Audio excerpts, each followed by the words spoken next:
বিদ্রোহীদের আকস্মিক অভিযানে পতন ঘটেছে সিরিয়ার দীর্ঘ ৫ দশকের বেশি সময় ধরে ক্ষমতাসীন আসাদ পরিবারের। এতদিন রাশিয়া ও ইরানের প্রত্যক্ষ মদতে নিজ জনগোষ্ঠীর উপর নির্বিচার গণহত্যা চালিয়ে টিকে থাকলেও সাম্প্রতিক ভূ রাজনীতির পট পরিবর্তন ক্রমেই শক্তিহীন করে ফেলে বাশার আল আসাদ সরকারকে।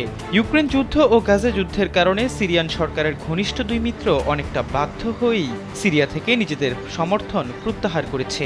বলা হচ্ছে দামেস্কের এই পট পরিবর্তন পাল্টে দেবে পুরো মধ্যপ্রাচ্যের ক্ষমতার রাজনীতিকে। গেল এক দশক ধরে আসাদ সরকারের অন্যতম শক্তি ছিল ইরান। ক্ষমতা টিকিয়ে রাখতে ইরানের ইসলামী বিপ্লবী গার্ড বাহিনীর প্রত্যক্ষ সামরিক সহায়তা নিয়েছেন আসাদ।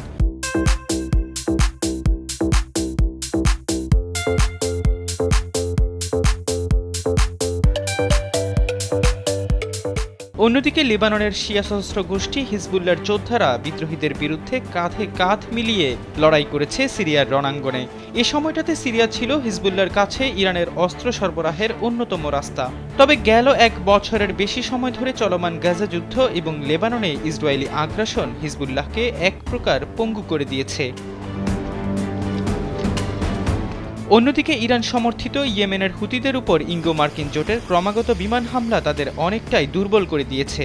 পাশাপাশি ইরাকে থাকা ইরান সমর্থিত সশস্ত্র গোষ্ঠীগুলোর উপর মার্কিন হামলা ইরানের নেতৃত্বাধীন প্রতিরোধ অক্ষকে ক্রমাগত দুর্বল করে তুলেছে, যার প্রভাব পড়েছে গাজায় যুদ্ধরত স্বাধীনতাকামী সশস্ত্র সংগঠন হামাসের উপরও।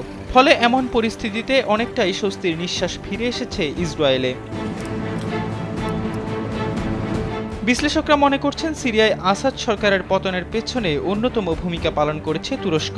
গৃহযুদ্ধের শুরু থেকেই আসাদ বিরোধী বিদ্রোহীদের শক্ত সমর্থন দিয়ে যাচ্ছে আঙ্কারা। যদিও আসাদ সরকারের পতনে নেতৃত্ব দেয়া হায়াত তাহরির আল শাম তথা এইচটিএসকে সমর্থন দেওয়ার কথা অস্বীকার করেছে তুরস্ক।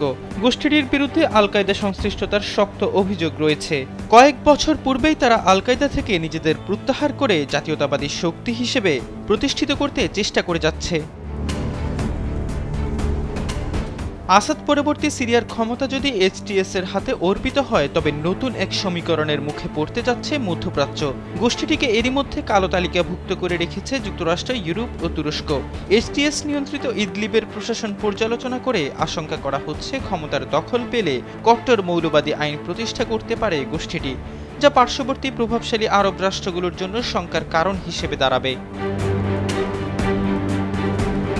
এহসান আব্দুল্লাহ, কালবেলা ডেস্ক।